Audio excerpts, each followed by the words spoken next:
Hi everyone, I'm Amy Grayseed and I'm getting some heavy again. So I guess it's time to record something. I've got to say, I'm the kind of person that freaks out when I have to speak in public. I've been working for years on trying to heal and open my throat chakra, and it's such a strange thing to be guided towards doing this particular kind of light work, which is what I think it is. Even if there's only 2 people watching, and I don't know, I believe in the ripple effect, so hopefully it touches more than just the people that are immediately listening. And either way, I've got to be doing this at the moment. So what I wanted to talk about today was something that I've seen mention recently on other people's channels, and it's about the process, the actual process of how we reach a point at which we could be ready for ascension. And I've seen it broken down into a 3-stage process, and that's been part of my knowing and understanding for a little while now, but I think actually on reflecting on that, it's more like a 5-stage process, or at least it was for me. So I am trying to keep these videos quite short because of upload times and also attention spans, and I'm a born waffler, so I'm trying to avoid that. But what I may do, depending on how long it takes me to stream through this information, is break this up into 2 parts, but we'll see. We'll see. So step 1 for the path to ascension, I guess, if you want to call it that, is to see the control, to understand this reality for what it is, and to understand what has been done by the secret state, the dark controllers, the powers that be. Although I hate calling them powers because I don't know the power. But you know what I mean if I use that phrase. You have to see the dark magic, the occult. Not the occult is bad, but the way that they've used it is the bastardization of Sophia into Baphomet, and what has been done within this particular energy to manipulate, control, and ultimately feed from us as a species, as a population on Earth. And part of that necessary looking into the darkness includes an understanding of the child abuse, the ritual child abuse that's taken place. I'm not going to go too far into that, but there's plenty of information out there if you want to go and look it up.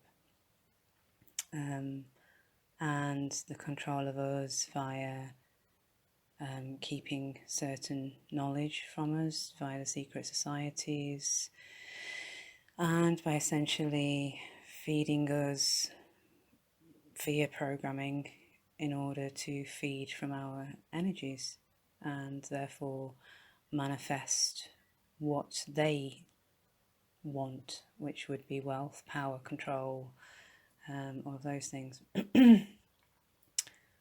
So when you go into that, it is inherently painful.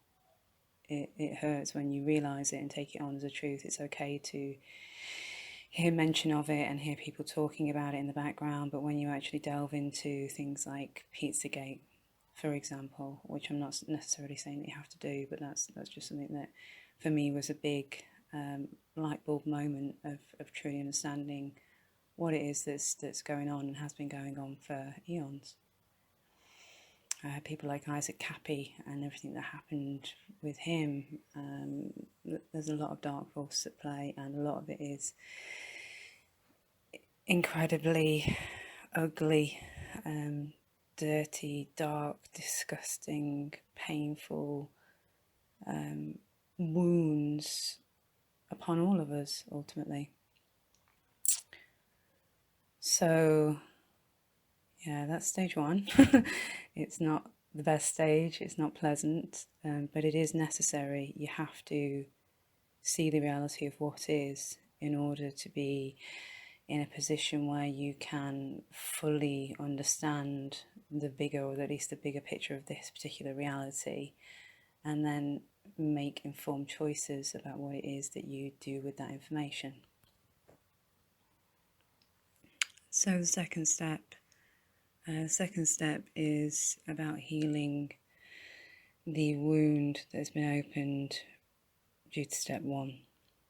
And it's not necessarily just a wound from this lifetime, it's something that echoes back through our genetic lineage and through past lives also, potentially. However, what going into that information and truly seeing it for what it is does is open up a very real here and now wound that needs to be healed. So the process as I see it then is to get angry, get sad, and not run away from it. You've voyaged into the dark to pull out this particular kernel that you needed, and you can't do that and not be grazed by it. So now there's time to heal, and I think what we're taught in this particular reality about the way that we manage emotions is to run from them or suppress them or deny them, and that isn't healing. That's just lying and inauthenticity on a soul level. And it's something that I think we all need to stop doing. We need to get a lot more real with one another, and in particular be real with ourselves. So step two, heal. Don't run from the emotions, go through them, keep going, and then eventually let it go. But don't hurry, give yourself time, be compassionate with yourself, and experience whatever it is that you're experiencing. Step three is, I think, my favourite. I don't know how you can have a favourite in this. Anyway, step three is what I was talking about in my last video, and that is a declaration of sovereignty. So step three is you've been through understanding what the matrix is, understanding the whys and hows. You've healed that pain that you exposed yourself to in going through step one. And step three, you're reclaiming your own personal power. And we'll put below this video a script of somebody that I stumbled across that I thought was particularly powerful, but it's very long-winded, and I don't think you necessarily need it to be so. I think reclaiming sovereignty can be as simple as just saying, here and now, I reclaim my sovereignty. I end all contracts and agreements that are not in my highest and greatest good. I release all that no longer serves me. I am sovereign. And if you feel that in your heart, if you feel that in your very being, then it is so. You're the creator of this, your particular reality, and all this particular age that we're going through is about mental control. It's about understanding our thoughts, what our thoughts do in terms of manipulating our realities, and seeing how to control that better so that we can create better. So step three is declare your sovereignty. Step four is another trial by fire, and it is to forgive and heal the collective wound. So you've already gone through healing your personal wound. This is the wound for the collective. And it's a bigger than you thing, which a lot of this is about. Everything's a paradox. It's about you as an individual, but it's also about us as a whole, because all are one ultimately. However, we're all an individual part of source energy, expressing itself in a unique way. So to forgive the crimes against humanity that you uncovered in step one, and you saw and you got angry about, and you followed like the rabbit down the rabbit hole, to forgive that, you have to understand then from a higher perspective why what happened has happened and why the beings have done what they've done to control and manipulate. And I think a lot of that, for me, comes from a true understanding that all are one, and understanding that all of us were born with a certain amount of karmic debt, if you want to call it that. And that debt is linked to things that we have done in past lifetimes, potentially. So there's a thought that none of us are lily white and pure. We've all done bad things. We've all gone through this process of learning. And I personally have asked for information about my own reincarnation cycle and been told that I've had 2,211 incarnations up until this point. It doesn't matter. It doesn't matter how many you've had. If you've only had one reincarnation, you can, if you're a completely new soul, I don't know what that looks like. But if you are that, you can still easily build up karmic debt. And if it's true that I've been through 2,211 different cycles, then you bet I played with the dark. I had to, right? My soul would have had to have done that to some degree to know what it is. And I've got no doubt that there are things in my Akashic records that would absolutely horrify me. But by knowing that and knowing that I would have done those things out of a place of exploration and or fear, it makes it easier to forgive those that have done wrong, in inverted commas, in this lifetime. And also there's a lot of complicated things behind this about how it is that they have cut themselves off from source. So these beings that have been doing this in this particular reality have, I think it's called the Lucifer experiment, and I was reading about this earlier, about how we've gone through the stage of, we've gone through the fall, which was Mars energy, and we're now in the alchemical influence of Mercury. So during the fall and during these times eons ago, people, the beings had cut themselves off from source in order to have access to dark, to be able to manipulate energy and to have control and power on in this reality. But in doing so, they lost the ability to create. So all they can do is keep bringing themselves back and reincarnate through these same karmic paths, but they can't organically create in the same way that we can. They are not alchemists in the truest sense of the word, and we are. So there's been a lot of pain and fear. Even the child abuse that they've wrought, they've been doing that to themselves too.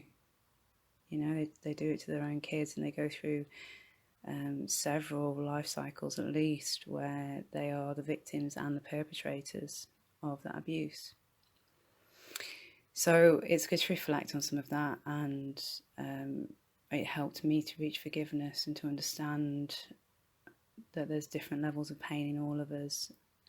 And I think about this, about mental health issues for us as a population, that to me there's no such thing as mental health and mental health labels. There's just wounded people, and there's just people that have been hurt and that need to heal. And I think that about the cabal, the powers, whatever you want to call them, I think they're a particularly wounded set of entities that have been totally cut off from source love by their own choice, but still, that's got to hurt, right?